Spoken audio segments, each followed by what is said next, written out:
નમસ્કાર, આપ જોઈ રહ્યા છો ગુજરાતની number 1 news channel news 18 Gujarati. આપણું ગુજરાત સાથે હું છું સિદ્ધાર્થ ધોળકિયા. મહત્વના સમાચારથી શરૂઆત.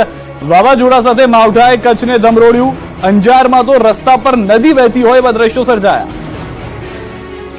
જાણે કે કચ્છમાં ભર ઉનાળે ચોમાસું જામ્યું હોય એવા દ્રશ્યો સામે આવ્યા. સતત બીજા દિવસે સુસવાટા ભર્યા પવન સાથે ધોધમાર વરસાદ વરસ્યો. ચૈત્ર મહિનામાં માહોલ એકદમ ચોમાસા જેવો હતો. અંજારની મુખ્ય બજારના દ્રશ્યો છે અને આ દ્રશ્યો જોઈને કોઈ ન કહે કે હાલ ઉનાળો ચાલી રહ્યો છે. ભર ઉનાળે ચોમાસા જેવો માહોલ કચ્છમાં જોવા મળ્યો. સામાન્ય રીતે કમોસમી વરસાદના ઝાપટા પડે, પરંતુ અહીં કમોસમી વરસાદ ધોધમાર બનીને ખાબક્યો. વરસાદ બાદ અંજારની બજારમાં પાણી વહી નીકળ્યા. ભર ઉનાળે કમોસમી વરસાદથી વહેતી નદી જેવા દ્રશ્યો જોવા મળ્યા. વરસાદ એટલી હદે વરસ્યો કે રણ વિસ્તાર કચ્છમાં કાળઝાળ ગરમી વચ્ચે રેલમછેલ થઈ. અનરાધાર વરસાદ વરસતા અંજારના રસ્તાઓ પર પાણીનો સહેલાબ વહી રહ્યો હોય એવા દ્રશ્યો દેખાયા. ભારે વરસાદને કારણે અંજાર શહેરનું જનજીવન ખોરવાઈ ગયું. જોકે કેટલાક દિવસોથી પડી રહેલી ભીષણ ગરમી બાદ વરસાદ વરસતા કચ્છના લોકોને ગરમીમાંથી રાહત જરૂર મળી. આ દ્રશ્યો ગાંધીધામ, અંજાર, ભુજ તાલુકાના છે. અહીં સાંજના સમયે એકાએક વાતાવરણ પલટાયું. કાળા ડિબાંગ વાદળો આવી ચડ્યા અને ભર ઉનાળે વરસ્યા. ભુજ તાલુકાના કેટલાક વિસ્તારોમાં ચોમાસા જેવો માહોલ જોવા મળ્યો. રાપરના ગાગોદરમાં તો કરા સાથે વરસાદ ખાબક્યો. હવામાનની આગાહી વચ્ચે સતત બીજા દિવસે વરસાદ ખાબક્યો. પવન વચ્ચે વરસાદને કારણે વાતાવરણમાં તો ઠંડક પ્રસરી, પરંતુ ખેડૂતોની ઊંઘ હરામ થઈ ગઈ. માવઠાને કારણે ખેડૂતોના પાકને મોટા પાયે નુકસાન થાય એવી ભીતિ છે. વરસાદનું જોર એટલી હદે હતું કે મસમોટા વૃક્ષો પણ ધરાશાયી થઈ ગયા. અંજારમાં મિની વાવાઝોડું ફૂંકાયું હોય એવા દ્રશ્યો સામે આવ્યા. ભારે પવનને કારણે વીડી 4 રસ્તા પાસે મહાકાય વૃક્ષ ધરાશાયી થઈ ગયું. વૃક્ષ પડવાની ઘટના કેમેરામાં કેદ થઈ. આ તરફ ગ્રામ્ય વિસ્તારોમાં પણ માવઠાનો માર પડ્યો. કચ્છ જિલ્લામાં સતત બીજા દિવસે કમોસમી વરસાદ વરસ્યો. ગાંધીધામ, અંજાર, ભુજના ગ્રામ્ય વિસ્તારોમાં માવઠું થતા ખેડૂતોની ઊંઘ હરામ થઈ. દેસલપર, કીડાણા, વાઢાઈ, મિર્જાપર સહિતના વિસ્તારોમાં કમોસમી વરસાદ વરસ્યો. મિની વાવાઝોડા જેવું વાતાવરણ બનતા કચ્છના કેટલાક વિસ્તારોમાં ભારે પવન સાથે ધોધમાર વરસાદ વરસ્યો. કચ્છના અંજારમાં વરસાદી માહોલ જામ્યો. સ્વામિનારાયણ મંદિર મહોત્સવના મંડપમાં પણ પાણી જોવા મળ્યું. કમોસમી વરસાદના પગલે મંડપ પલળી ગયો હતો.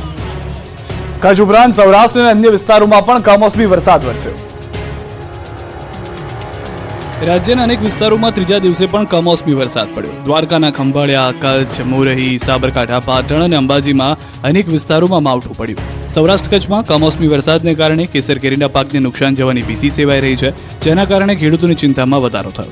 પાટણમાં અનેક વિસ્તારમાં બપોર બાદ માવઠું ત્રાટક્યું. રાધનપુર, સાતલપુર બાદ સમી હારીજમાં પણ કમોસમી વરસાદ ખાબક્યો. ગ્રામ્ય વિસ્તારમાં ભર ઉનાળે જામ્યો વરસાદી માહોલ.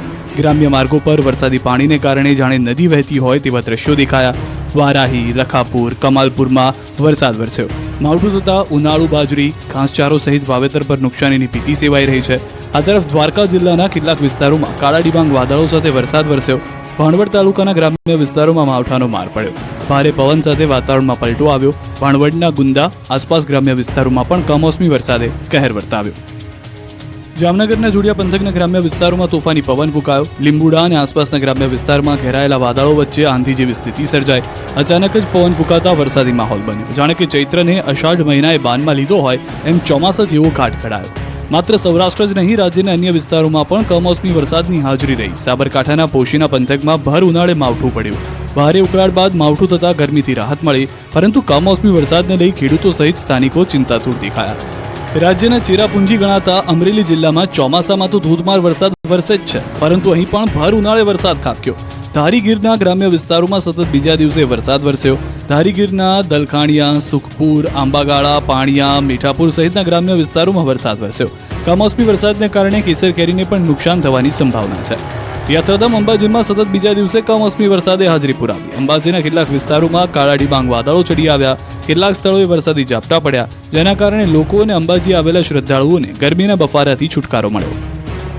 દ્વારકાથી સમાચાર. ભાણવડમાં પવન સાથે વરસાદ. ભાણવડ તાલુકામાં અચાનક વાતાવરણમાં પલટો આવ્યો. ભાણવડના માર્ગો પર તેજ ગતિથી પવન ફૂંકાયો. તેજ પવન ફૂંકાતા મુખ્ય માર્ગો પર ઉડી છે ધૂળની ડમરીઓ. ભાણવડ ખંભાળિયા માર્ગ પર તેજ પવનને કારણે વીજપોલ પણ ધરાશાયી થઈ ગયો.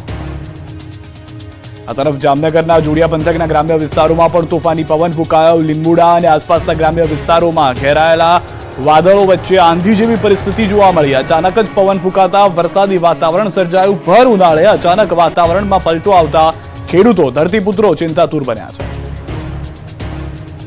જૂનાગઢ જિલ્લાની પણ વાત કરીએ. જૂનાગઢ જિલ્લાના ગ્રામ્ય વિસ્તારમાં વરસાદ શરૂ થયો. વિસાવદર પંથકમાં વાતાવરણના પલટામાં કમોસમી વરસાદ દુધાળા, રાજપરા, માણંદિયા, સત્તાધાર સહિતના વિસ્તારોમાં વરસાદ. કમોસમી વરસાદથી ખેડૂતોના પાકને નુકસાનની શક્યતા. ઘઉં, ચણા, મગ સહિતના પાકને નુકસાન. રાજપરા, માણંદિયા, દુધાળામાં ભારે પવન સાથે કમોસમી વરસાદ. ગામોમાં ચોમાસા જેવો માહોલ. વરસાદી પાણી વરસતા રસ્તા પર નદીઓ વહેતી થઈ છે. મોરબીમાં પણ ઝરમર વરસાદ શરૂ થયો. સવારથી ભારે તડકા બાદ બપોરે વાતાવરણમાં પલટો આવ્યો. તડકા બાદ અચાનક ઝરમર વરસાદ શરૂ થતા બફારાનો અનુભવ. ઉત્તર ગુજરાતમાં વરસાદી માહોલ છે. ઉત્તર ગુજરાતમાં મહેસાણામાં પણ શરૂ થયો વરસાદ. ધીમી ધારે શરૂ થયો વરસાદ. વરસાદને કારણે ગરમીથી રાહત મળી ચૂકી છે. મહેસાણામાં વરસાદની પરિસ્થિતિ એ છે કે અનેક વિસ્તારો એવા છે કે જ્યાં આગળ માવઠું થયું. ભારે માવઠું પણ કેટલાક વિસ્તારમાં જોવા મળ્યું. મહેસાણા બાદ બનાસકાંઠામાં પણ માવઠું. દિયોદર પંથકમાં શરૂ થયો વરસાદ. ઓઢા, ફોરના, ગોગોલ, સોની ગામમાં વરસાદ. માવઠાથી બાગાયતી પાકને નુકસાનની ભીતિ. ધરતીપુત્રો ચિંતામાં. સતત સુમસામ રસ્તાઓની વચ્ચે ધરતીપુત્રો ઘરમાં નુકસાનીને લઈને ચિંતામાં જોવા મળી રહ્યા છે. અરવલ્લી જિલ્લામાં પણ વાતાવરણમાં પલટો આવ્યો છે. ભિલોડા પંથકમાં કમોસમી વરસાદ. ભિલોડા, મવ, ધોલવાની સહિતના વિસ્તારમાં હળવા વરસાદી ઝાપટા. જિલ્લામાં અન્ય વિસ્તારોમાં છવાયું વાદળછાયું વાતાવરણ. 40 ડિગ્રી તાપમાન વચ્ચે અમદાવાદના વાતાવરણમાં પલટો આવી ગયો. અમદાવાદમાં ધૂળની ડમરીઓ ઉડી. અમદાવાદમાં વાવાઝોડા જેવા દ્રશ્યો જોવા મળ્યા. ભારે પવનને કારણે અનેક સ્થળોએ હોર્ડિંગ્સ પણ પડી ગયા. એસજી હાઈવે, વસ્ત્રાપુર સહિતના અનેક વિસ્તારોમાં ભારે પવન ફૂંકાયો. અનેક વિસ્તારોમાં ધીમી ધારે વરસાદ પણ પડ્યો. ધૂળની ડમરીઓ ઉડતા રસ્તા પર વાહન ચાલકો પણ મુશ્કેલીનો સામનો કરતા જોવા મળ્યા. અમદાવાદ શહેરમાં અચાનક ભારે પવન ફૂંકાતા ધૂળની ડમરીઓ ઉડી હતી, જેને લઈને વાવાઝોડા જેવા દ્રશ્યો જોવા મળ્યા હતા. અનેક વિસ્તારોની અંદર જાણે વાવાઝોડું આવી ગયું અમદાવાદના તેવું લાગી રહ્યું હતું. રસ્તામાં જતા વાહન ચાલકો પણ 2 મિનિટ માટે વિચારતા થઈ ગયા હતા કે ઘરેથી નીકળ્યા ત્યારે તો ઉનાળો હતો, ઓચિંતું ચોમાસું ક્યાંથી આવી ગયું. અનેક વિસ્તારોની અંદર ભારે પવન ફૂંકાવાને કારણે હોર્ડિંગ્સ પડ્યા હોવાની પણ અમદાવાદથી જાણકારી મળી રહી છે. કેટલાક વિસ્તારોની અંદર ઝાપટું થયું છે. ધીમી ધારે વરસાદ પણ અમદાવાદની અંદર નોંધાયો છે. સતત બદલાતા વાતાવરણ વચ્ચે કેરીના પાક પર માઠી અસરની આશંકા, જેથી આ વર્ષે કેરી મોંઘી મળશે. ભર ઉનાળે કમોસમી વરસાદ ખાબકતા કેરીના પાકને નુકસાન પહોંચ્યું. કમોસમી વરસાદથી ખેડૂતોએ મહા મહેનત ઉભા કરેલી કેરીના પાક પર પાણી ફરી વળ્યું. વાતાવરણમાં સતત ફેરફારને કારણે ભાવનગર જિલ્લામાં કેરીનું ઉત્પાદનમાં મોટો ઘટાડો આવે તેવી શક્યતા છે. જો આવું થશે તો કેરી રસિયાઓને આ વખતની કેરીઓ મોંઘી પડશે. વિષમ તાપમાન અને ગરમીના પ્રકોપના કારણે 60% ઓછું ઉત્પાદન થવાની સંભાવના ખેડૂતો જતાવી રહ્યા છે. આ વર્ષે શિયાળામાં ઓછી ઠંડી અને વહેલી ગરમી પડવાના કારણે આંબા પરના મોહર ખરી ગયા છે. તેમજ આંબા પર અચાનક નવી કૂપળો ફૂટી રહી છે, જે કેરીના ઉત્પાદન પર માઠી અસર કરે છે. કેરીનું ઓછું ઉત્પાદન થતાં અનેક ખેડૂતોમાં પોતાના બગીચાઓમાંથી આંબાના વૃક્ષો દૂર કરી રહ્યા છે. કેરીનો પાક ઓછો ઉતરતા કેસર કેરી મોંઘી દાટ મળશે. ભાવનગર જિલ્લાનો તળાજા તાલુકો એટલે કેસર કેરીનું હબ ગણાય છે. તાલુકાના ગ્રામ્ય વિસ્તાર એવા સોસિયા, મણાર, ભાખલ, દાઠા અને વાલડ સહિત ગામના પ્રગતિશીલ ખેડૂતો મોટા પાયે બાગાયત પાકોમાં કેસર કેરીનું વાવેતર કરતા હોય છે. તળાજા પંથકમાં આ વર્ષે વિષમ તાપમાનને કારણે કેરીનું ઉત્પાદન ખૂબ જ ઘટીને નિષ્ફળ જવાની પૂરી સંભાવના દેખાઈ રહી છે. આ વર્ષે આંબામાં મોર આવવાની શરૂઆત થઈ હતી અને ત્યારબાદ આંબા પર નાની નાની ખાખડી જોવા મળી હતી. પરંતુ શિયાળામાં ઓછી ઠંડી અને ઉનાળો જામતા પહેલાની વહેલી ગરમીને કારણે આંબા પરના મોર ખરી જવાનું મોટા પ્રમાણમાં વધી ગયું છે. નાની કેરી ખરી જતા કેરી ઓછી ઉતરી. સામાન્ય રીતે આંબા પર ચોમાસામાં પાન આવતા હોય છે, પરંતુ વહેલા નવા પાન આવી જતા કેરીના ફળનો ગ્રોથ અટકી ગયો હતો. તેમજ નાની નાની કેરીઓ ખરી પડવા લાગતા કેરીનો ઉતારો ઘટી જવાથી સ્થિતિ હાલ જોવા મળી રહી છે. વિશાળ જનમેદની સાથે રાજકોટમાં રૂપાલા સામે ક્ષત્રિયોનો હુંકાર. મહાશક્તિ પ્રદર્શનમાં કહ્યું, સ્વાભિમાન સાથે સમાધાન નહીં જ કરીએ. રાજકોટ ભાજપના ઉમેદવાર પુરુષોત્તમ રૂપાલા દ્વારા કરવામાં આવેલી ટિપ્પણીને લઈને ક્ષત્રિય સમાજમાં રોષ યથાવત છે. જે અંતર્ગત રાજકોટના રતનપરમાં ક્ષત્રિયોનું અસ્મિતા મહાસંમેલન યોજાયું. સંમેલનમાં ગુજરાતના તમામ જિલ્લાઓ ઉપરાંત રાજસ્થાન અને મહારાષ્ટ્રમાંથી પણ ક્ષત્રિય સમાજના લોકો મોટી સંખ્યામાં ઉમટી પડ્યા. રતનપરમાં અંદાજે 13 એકર જગ્યામાં આ મહાસંમેલનનું આયોજન કરવામાં આવ્યું, જેમાં ક્ષત્રિય સમાજની કોર કમિટીના સભ્યો દ્વારા પુરુષોત્તમ રૂપાલાની ટિકિટ રદ કરવામાં આવે તેવી માંગ વધુ ઉગ્ર બનાવવામાં આવી. ઉપરાંત જો ટિકિટ રદ નહીં થાય તો આંદોલન આગળ કેમ વધારવું તેની રણનીતિ પણ નક્કી કરવામાં આવશે. સંમેલન દરમિયાન કોઈ અનિચ્છનીય ઘટના ન બને તે માટે હાલ પોલીસનો ચુસ્ત બંદોબસ્ત ગોઠવી દેવામાં આવ્યો હતો. આ દરમિયાન ક્ષત્રિય સમાજની સંકલન સમિતિએ સ્ટેજ પરથી હુંકાર કર્યો કે સ્વાભિમાન સાથે સમાધાન નહીં કરીએ. હવે તો કેસરિયા કરી લીધા છે અને લડી લેવાની તૈયારી પણ છે. હવે તો કેસરિયા કરીને નીકળી ગયા છીએ. પરિણામ જે પણ આવે પણ લડી લેવાની તૈયારીમાં છીએ. તો અહીંયા આ બધા કેસરીઓ ભેગા થયા છે. એક વાત નક્કી છે, સ્વાભિમાન સાથે સમાધાન નહીં, નહીં અને નહીં, અને સ્વમાનના ભોગે પણ રાજકારણ નહીં, નહીં અને નહીં. ક્ષત્રિય સમાજના રોષ વચ્ચે રૂપાલાએ સંતોના લીધા આશીર્વાદ. પાળિયાદ ધામના ગાદીપતિના આશીર્વાદ લીધા. વિરોધના વંટોળ વચ્ચે પાળિયાદ ધામના ગાદીપતિએ પરસોત્તમ રૂપાલાને આપ્યા વિજય ભવના આશીર્વાદ. લોકસભા ચૂંટણી માટે રાજકોટથી ફોર્મ ભરી પહેલા પરસોત્તમ રૂપાલા પહોંચ્યા સાધુ સંતોના શરણે. આગામી 16મી એપ્રિલના રોજ પરસોત્તમ રૂપાલા પોતાનું ઉમેદવારી ફોર્મ ભરવા જઈ રહ્યા છે. ઉમેદવારી ફોર્મ ભરતા પૂર્વે તેઓ રાજકોટ શહેરના જાગનાથ મહાદેવ મંદિર ખાતે દર્શન કરશે. આ તમામની વચ્ચે પરસોત્તમ રૂપાલા વિહળનાથ પાળિયાદના ગાદીપતિ પૂજ્ય નિર્મળાબા સહિતના આશીર્વાદ લેવા પહોંચ્યા. પાળિયાદના ગાદીપતિ નિર્મળાબા, બલિયાવળ શક્તિધામના પૂજ્ય શ્રી દેવળાઈ તેમજ પાળિયાદ ધામ ભૈલુ બાપુ દ્વારા ભવ્ય જીતના આશીર્વાદ આપવામાં આવ્યા. પરસોત્તમ રૂપાલા પાળિયાદ ધામ જગ્યા પ્રત્યે ખૂબ જ આસ્થા ધરાવે છે તેમજ તેમના દર્શને પણ ઘણીવાર ગયા છે. ત્યારે આજે તેમને ધર્મસ્થાનના ગાદીપતિ દ્વારા શુભેચ્છા મળતા તેઓ ભાવુક થઈ ગયા. આ સાથે જ આ પ્રસંગે રાજ્યસભાના સાંસદ રામભાઈ મોકરિયા, રાજકોટના રામકુભાઈ ખાચર, જૂનાગઢના જશકુભાઈ ડાંગર, બોટાદના કિશોરભાઈ ધાંધલ, રાણપુરના ભરતસિંહ ડોડિયા, રાજકોટના ધર્મેન્દ્ર ભગત સહિતના હાજર હતા. રાજકોટ બેઠક પર પરેશ ધાનાણીનું નામ જાહેર થતા જ કોંગ્રેસના કાર્યકરો ગેલમાં આવી ગયા. રાજકોટમાં ફટાકડા ફોડીને ઉત્સાહ બતાવ્યો. રાજકોટ લોકસભા બેઠક પર પરસોત્તમ રૂપાલા સામે પરેશ ધાનાણીનો જંગ થશે. કોંગ્રેસે પરેશ ધાનાણીને કેન્દ્રીય મંત્રી પરસોત્તમ રૂપાલાની સામે રાજકીય જંગ ખેલવા માટે ઉતાર્યા છે. અગાઉ પણ પરેશ ધાનાણી અને પરસોત્તમ રૂપાલા આમને સામને થઈ ચૂક્યા છે. 47 વર્ષના ધાનાણી કોલેજ કાળથી રાજકારણ સાથે જોડાયેલા છે અને આ પછી રિયલ રાજકારણ કે જ્યાં પ્રજાનો વિશ્વાસ જીતવાનો હોય છે ત્યાં પણ તેમણે ગજબનો ઉલટફેર કરી બતાવ્યો છે. રાજકોટ બેઠક પર કોંગ્રેસ દ્વારા પરેશ ધાનાણીનું નામ જાહેર થતા કાર્યકરોમાં ભારે ઉત્સાહ જોવા મળ્યો. કાર્યકરોએ ફટાકડા ફોડી પરેશ ધાનાણીને વધાવ્યા. જીતેગા ભાઈ જીતેગા, પરેશ ધાનાણી જીતેગાના નારા લગાવવામાં આવ્યા. જોકે જીતના દાવા વચ્ચે કોંગ્રેસમાં મોટા નેતાઓની પાંખી હાજરી જોવા મળી. ઉજવણી સમયે ઇન્દ્રનીલ રાજ્યગુરુ, ડોક્ટર હિમાંગ વસાવડા, મહેશ રાજપૂત, પ્રદીપ ત્રિવેદી, લલિત કગથરા સહિતનાઓની સૂચક ગેરહાજરી જોવા મળી. શહેર પ્રમુખ અતુલ રાજાણીએ નિવેદન આપ્યું કે તમામ લોકોને હાજર રહેવા માટે સોશિયલ મીડિયાના માધ્યમથી કહેવામાં આવ્યું, છતાં કોઈ કારણોસર કેટલાક આગેવાનો હાજર રહ્યા નથી. જેની ઠુમરે કર્યું પરેશ ધાનાણીને રક્ત તિલક. મહિલાઓની અસ્મિતા બચાવવાની હાંકલ કરી. લોકસભાની ચૂંટણી પહેલા રાજકોટ બેઠકનું રાજકારણ ગરમાયું છે. રાજકોટ બેઠક પરથી ભાજપના ઉમેદવાર અને કેન્દ્રીય મંત્રી પરસોત્તમ રૂપાલાના ક્ષત્રિયો સામેના નિવેદન બાદ વિવાદ વકર્યો હતો. રૂપાલા સામે કોંગ્રેસે પરેશ ધાનાણીને મેદાનમાં ઉતાર્યા છે. પરસોત્તમ રૂપાલાની સામે પરેશ ધાનાણીને ઉભા રાખતા કાર્યકર્તાઓમાં પણ ખુશીનો માહોલ છવાયો છે. અમરેલીના કોંગ્રેસના કાર્યાલય ખાતે આગેવાનો અને કાર્યકર્તાઓની બેઠક યોજાઈ હતી, જ્યાં અમરેલી લોકસભાના કોંગ્રેસના ઉમેદવાર જેનીબેન ઠુમ્મર પરેશ ધાનાણીને રક્ત તિલક કર્યું હતું. આ સાથે જેનીબેન ઠુમ્મરે લોકસભાની ચૂંટણીમાં રાજકોટ બેઠક ઉપર પરેશ ધાનાણીનો વિજય થાય તે માટે વિશ્વાસ વ્યક્ત કર્યો. જેનીબેન ઠુમ્મરે રક્ત તિલક કર્યા બાદ કહ્યું કે પરેશ ધાનાણીને દરેક સમાજની મહિલાઓ વતી વિજય તિલક કર્યું છે. રાજકોટના રણ મેદાનમાં પરેશ ધાનાણી અજય બનીને આગળ આવ્યા છે. ત્યારે દરેક સમાજની બહેનોની અસ્મિતા માટે જંગ લડશે. તેઓએ કહ્યું કે આ જંગમાં તમે એકલા નથી, અમે તમારી સાથે છીએ. આ તરફ ભાજપના ઉમેદવારોએ પ્રચારની ગાડી પૂરજોશમાં ચલાવી.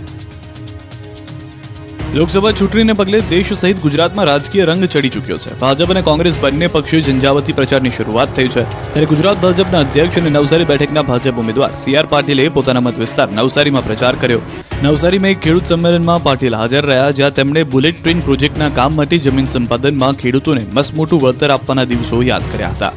ચૂંટણીને લઈને પ્રચાર માટે ઉમેદવારો એડીચોટીનું જોર લગાવી રહ્યા છે. ત્યારે દ્વારકામાં પણ ભાજપે ચૂંટણી પ્રચાર તેજ કર્યો છે. પૂનમ માડમે ખંભાળિયાના વિવિધ વિસ્તારમાં પ્રચાર કરી સભાઓને સંબોધન કર્યું. કાર્યક્રમમાં કેબિનેટ મંત્રી મુળુભાઈ બેરા પણ ઉપસ્થિત રહ્યા. પૂનમબેન માડમે કોંગ્રેસ પર અનેક શાબ્દિક પ્રહારો કરી ભાજપની જીત અંગે વિશ્વાસ વ્યક્ત કર્યો હતો. આ તરફ ધોરાજીમાં ડોક્ટર બાબા સાહેબ આંબેડકરની 133મી જન્મજયંતિ નિમિત્તે ભાજપના આગેવાનો, નેતાઓ અને કાર્યકર્તાઓ આંબેડકરની પ્રતિમાને હારતોરા કરવા પહોંચ્યા. ભાજપના પોરબંદર લોકસભાના ઉમેદવાર મનસુખભાઈ પાંડવિયા, ધારાસભ્ય મહેન્દ્રભાઈ પાડલિયા, અલ્પેશ ડોલરિયા સહિતના ભાજપ અગ્રણીઓ ઉપસ્થિત રહ્યા અને બાબા સાહેબ આંબેડકરની પ્રતિમાને હારતોરા કર્યા હતા.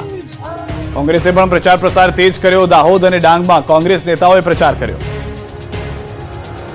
દાહોદ લોકસભા બેઠક કબજે કરવા માટે ઇન્ડિયા ગઠબંધન પ્રદેશના પ્રમુખ મેદાને ઉતર્યા છે. દેવગઢ બારિયામાં કોંગ્રેસના પ્રદેશ પ્રમુખ શક્તિસિંહ ગોહિલ તેમજ આમ આદમી પાર્ટીના પ્રદેશ પ્રમુખ ઈશુદાન ગઢવી પ્રચાર મેદાનમાં ઉતર્યા. તેઓએ કરેલા જાહેર સભાના આયોજનમાં મોટી સંખ્યામાં કાર્યકરો હાજર રહ્યા.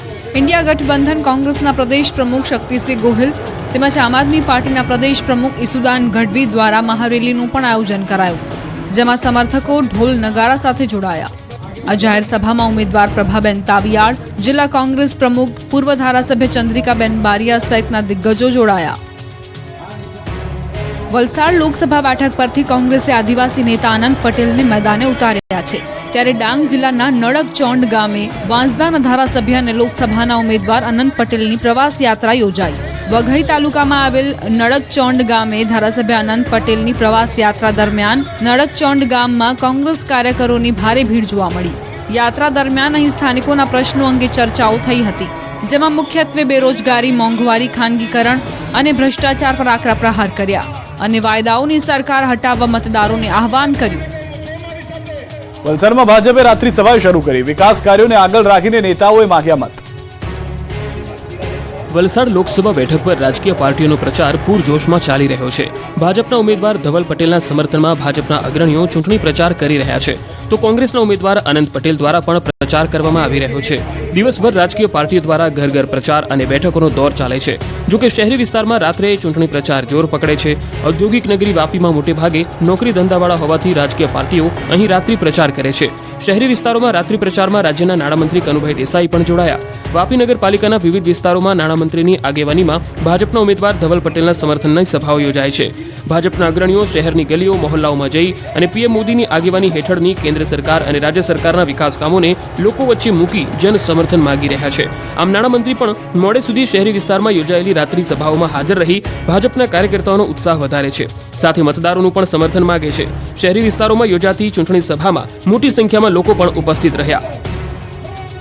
જૂનાગઢ લોકસભા બેઠક પર હવે વાકયુદ્ધ શરૂ થયું. જગમાલ વાળાની ટિપ્પણી પર પ્રહાર. દિનુ સોલંકીનો પલટવાર. ચૂંટણી નજીક આવતા જ નેતાઓ વચ્ચે વાર પર પલટવાર કરીને શાબ્દિક યુદ્ધ જામે છે.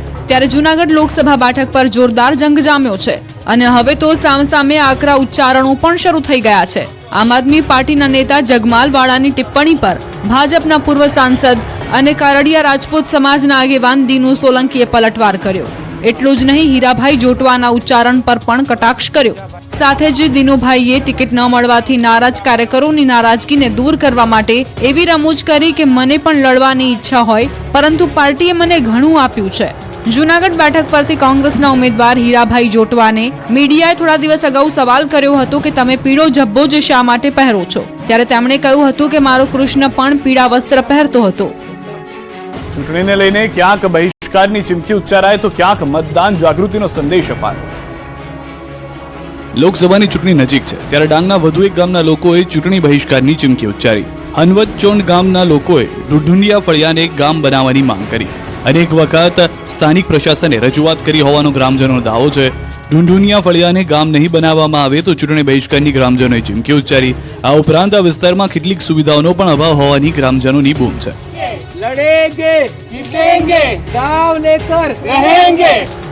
દેશના સૌથી મોટા લોકશાહીના પર્વમાં લોકોમાં મતદાન જાગૃતિ આવે તે માટે પ્રયાસો હાથ ધરાયા છે. ત્યારે સુરતમાં સુમુલ ડેરીએ પણ લોકોમાં મતદાન અંગે જાગૃતિ લાવવા માટે અનોખી પહેલ કરી છે. આ પહેલ અંતર્ગત સુમુલ ડેરીએ દૂધની થેલી પર ચુનાવ કા પર્વ દેશ કા ગર્વ સૂત્રને પ્રિન્ટ કરાવ્યું છે અને 12.5 લાખ થેલીઓ ઘર ઘર પહોંચાડી મતદાન જાગૃતિ અંગે સંદેશ આપ્યો છે. સુરતની વિવિધ સંસ્થાઓ કે ઔદ્યોગિક એકમો દ્વારા પણ મતદાન જાગૃતિ વધારવાના વિશેષ પ્રયાસો કરવામાં આવી રહ્યા છે. ખેડામાં યોજાયું મધ્ય ગુજરાત માલધારી સમાજનું મહાસંમેલન. માલધારી ભાઈઓ, બહેનો અને યુવાનો ઉમટ્યા. લોકસભા ચૂંટણીમાં પ્રચારનો ધમધમાટ શરૂ થયો છે. ઉમેદવારો ચૂંટણી પ્રચારમાં પોતાનું એડીચોટીનું જોર લગાવી રહ્યા છે. ત્યારે ખેડાના ગોબલજ ગામમાં મધ્ય ગુજરાત માલધારી સમાજનું સંમેલન યોજાયું. ખેડા લોકસભા ઉમેદવાર દેવુસિંહ ચૌહાણના સમર્થનમાં માલધારી સમાજનું મહાસંમેલન યોજાયું. સંમેલનમાં 10,000થી વધારે લોકો ઉપસ્થિત રહ્યા. દેવુસિંહ ચૌહાણે જંગી મતોથી વિજય બનાવવા હાકલ કરવામાં આવી. સંમેલનમાં ખેડા, માતર, ધોળકા, દસક્રોઈ, કપડવંજ, અમદાવાદ, કટલાલથી હજારોની સંખ્યામાં માલધારી ભાઈઓ અને સમાજના અગ્રણીઓ ઉપસ્થિત રહ્યા. ગુજરાત પોલીસ વિભાગમાં બદલી અને બઢતીનો રાઉન્ડ. 20થી વધુ અધિકારીઓને પ્રમોશન, અન્ય વેઇટિંગ ફોર પોસ્ટિંગમાં. ઘણા સમયથી જેની રાહ જોવાઈ રહી હતી તેવી આઈપીએસ અધિકારીઓની બદલી બઢતીની જાહેરાત થઈ. ગુજરાતના ઇતિહાસમાં પહેલી વખત એવું બન્યું છે કે ચૂંટણી જાહેર થઈ જાય, આચાર સંહિતા લાગુ થઈ જાય ત્યાં સુધી રાજ્ય સરકારે આઈપીએસની બદલીઓ ન કરી હોય. સૂત્રોનું માનીએ તો સુરત પોલીસ કમિશનરની એક જગ્યા માટે ઘણા બધા ઉચ્ચ અધિકારીઓની ડિમાન્ડ હોવાથી કોકડું ગૂંચવાયું હતું. રાજકુમાર પાંડિયન, શમશેર સિંહ, અનુપમસિંહ ગેહલોત, KLN રાવ જેવા નામો સુરત પોલીસ કમિશનર બનવા માટેની ઈચ્છા દર્શાવી ચૂક્યા હોવાનું ચર્ચાય છે. એટલે જ રાજ્ય સરકારે તમામ બદલીઓ પેન્ડિંગ રાખીને નિર્ણયો ચૂંટણી પંચ પર છોડ્યા હતા. સુરત સિવાય જ્યાં અધિકારીઓને એક જ જગ્યાએ 3 વર્ષ પૂર્ણ થઈ ચૂક્યા હોય, જેનું હોમટાઉન હોય ને ચૂંટણી સમયે બદલી જરૂરી હોય તેવા તમામ ઓફિસરોની બદલીઓ પણ આ જ કારણોસર લટકી પડી હતી. જોકે કેન્દ્રીય ચૂંટણી પંચે નામોની પેનલ મંગાવતા રાજ્ય સરકારે શુક્રવારે તમામ નામોની પેનલો મોકલી દેતા મનાઈ રહ્યું હતું કે મોડામાં મોડું સોમવારે રાત સુધીમાં બદલીઓ જાહેર થઈ જશે અને એવું જ બન્યું છે. 10 જેટલા IPSને સિલેક્શન ગ્રેડ અપાયા છે, એટલે તેઓ પણ તેમની બેચ અનુસાર આગામી સમયમાં હવે DIGનું પ્રમોશન મેળવી DIGનું પોસ્ટ